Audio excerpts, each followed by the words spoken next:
The end of Sheikh Hasina's 15-year rule arrived with stunning speed on August 5, 2024.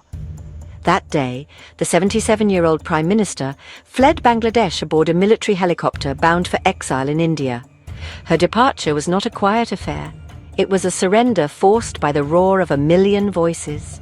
Huge crowds of protesters, a sea of humanity fueled by years of pent-up rage, had stormed her official residence, the Ganabhaban, along with the Prime Minister's office and other key state buildings across Dhaka. The final hours of her government were a chaotic spectacle of people reclaiming symbols of power they felt had been stolen from them, marking a dramatic conclusion to a month-long mass uprising that had already claimed over 1,400 lives. This nationwide movement, however, began from a seemingly narrow issue that spiraled out of control. In June and July of 2024, students across the country took to the streets. Their primary grievance was a High Court decision to reinstate a controversial 30% quota in government jobs for the descendants of 1971 Independence War veterans. To the students, this policy was not about honoring history. It was a blatant system of patronage designed to reward loyalists of the ruling Awami League. They saw it as an unjust barrier to merit-based employment, a system that favored connections over competence and perpetuated the government's grip on power through nepotism. Sheikh Hasina's response to the initial student agitation was dismissive and inflammatory, a fatal miscalculation that poured fuel on the fire.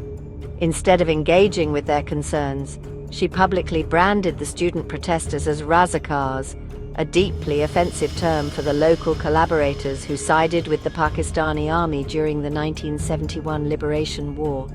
This accusation, equating a generation of young Bangladeshis with national traitors, was a profound insult.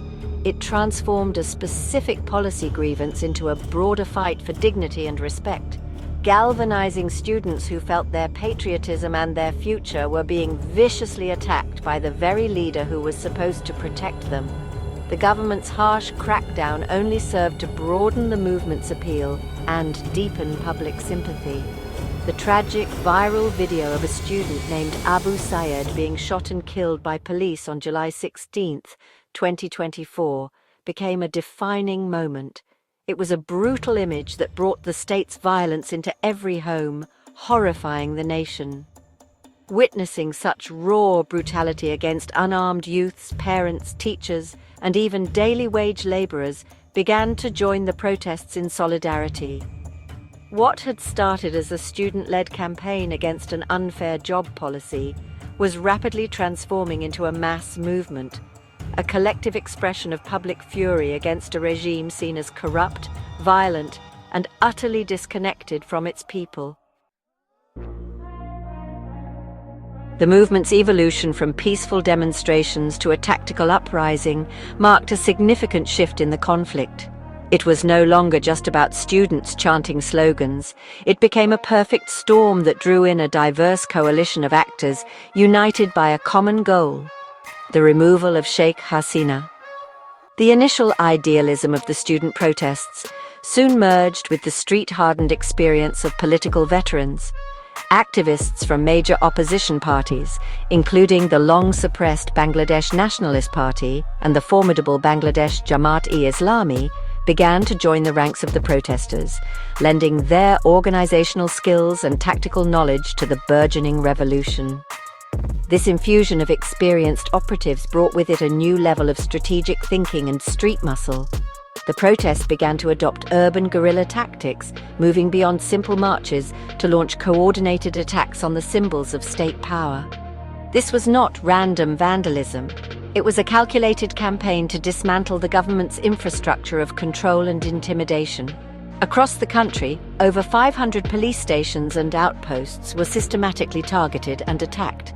These actions were designed to break the morale of the security forces and, more importantly, to shatter the climate of fear that had enabled Hasina's authoritarian rule to persist for so long.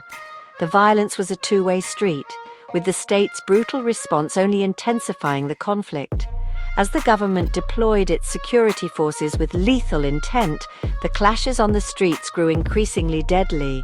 The protesters, however, were no longer a disorganized crowd. They fought back with a ferocity born of desperation and newfound unity. The attacks on police stations were not just symbolic. They were often successful attempts to seize weapons and disrupt law enforcement's chain of command. This escalation signaled that the movement had crossed a critical threshold, from a civil disobedience campaign to a full-blown insurrection willing to challenge the state's monopoly on violence. The broad public support was the essential ingredient that sustained this revolutionary fervor. The initial student anger over job quotas had tapped into a deep well of public discontent. Years of authoritarian rule, blatant corruption, and economic hardship had left millions of ordinary Bangladeshis feeling disenfranchised and hopeless. When they saw the students being brutalized for demanding a fair chance, it resonated with their own struggles. The movement became a vehicle for everyone's grievances, uniting urban intellectuals, rural laborers, and the politically marginalized in a powerful, if temporary, alliance against a common enemy.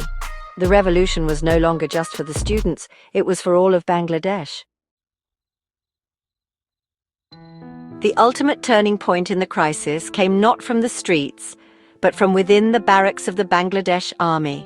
The military's refusal to violently suppress the uprising was the single most decisive factor in Sheikh Hasina's fall. On August 4, 2024, her government, in a last-ditch effort to regain control, issued a shoot-at-sight curfew. It was a desperate order intended to clear the streets through overwhelming force. However, the army's leadership, under General Waqar-uz-Zaman, who had only been appointed army chief in June, made a fateful decision. They chose not to enforce the order, effectively signaling that they would not fire on their own people to save a deeply unpopular regime. This hands-off approach was a calculated move, but it was also influenced by sentiments within the military's rank and file. Sheikh Hasina had spent years cultivating loyalty within the armed forces, but she had underestimated the deep connections between the soldiers and the society they came from. Many lower-ranking soldiers had family members, friends, or neighbors among the protesters.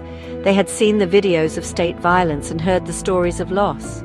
The public anger had even seeped into military housing areas, with protests erupting in these heavily guarded zones. The army was not an isolated institution, it was a part of the nation, and the nation was rising up. The deep-seated public anger that fueled the uprising was the culmination of over a decade of accumulated grievances. Hasina's rule had become increasingly authoritarian, especially after she abolished the neutral caretaker government system in 2011, which had been designed to ensure fair elections. Her government systematically dismantled the opposition, suppressed the media, and used draconian laws like the Digital Security Act to silence any form of dissent.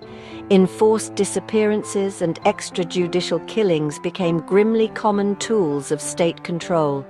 The public felt trapped in a political system where their voices were ignored and their rights were violated with impunity. This political repression was compounded by widespread corruption and cronyism that alienated the population. While a small elite connected to the Awami League accumulated vast wealth, ordinary citizens struggled with economic pressures and a sense of injustice. The January 2024 general election served as the final nail in the coffin of the government's legitimacy.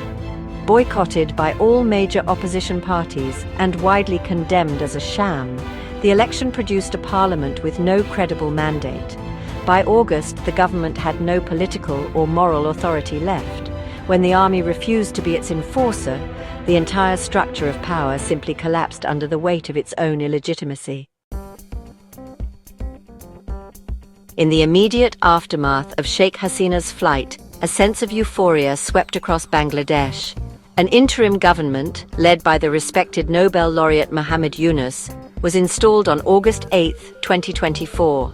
Its mandate was clear: to steer the country through a transitional period, enact crucial reforms, and organize free and fair elections, which are now tentatively scheduled for the middle of February 2026. The initial days were filled with hope for a new democratic chapter. The Awami League Party was banned in May 2025, and there were promises of accountability for the violence and corruption of the previous regime. Yet, a year later, Bangladesh finds itself grappling with a complex and uncertain future. The most pressing challenge today, in August 2025, is a severe breakdown in law and order. The very act of dismantling the state's security apparatus to topple the government has left a power vacuum that criminal elements have eagerly filled. The national police force, deeply demoralized and widely distrusted after years of acting as a political tool for the Hasina regime, is struggling to function. Their informant networks have collapsed and they face public hostility. As a result, the country is experiencing a terrifying crime wave. Murders surged from 231 in January 2024 to 344 in June 2025, while robberies and abductions have more than doubled, creating a climate of fear. Politically, the remarkable unity that defined the anti-Hasina movement has fractured. The broad coalition of students, opposition parties and civil society groups has splintered now that their common enemy is gone. The Bangladesh Nationalist Party, as the largest established political force, is at odds with its former allies, including Jamaat-e-Islami and the newly formed National Citizen Party. They are locked in disputes over the best path forward, arguing whether to pursue reforms through the existing parliamentary process or to call for a new constitutional assembly. This political infighting has stalled progress and threatens to derail the transition to a stable democracy. The promise of justice and reform also remains largely unfulfilled. While the old ruling party is banned, most of the high-level officials and security force members responsible for the killings of protesters have yet to face any real accountability.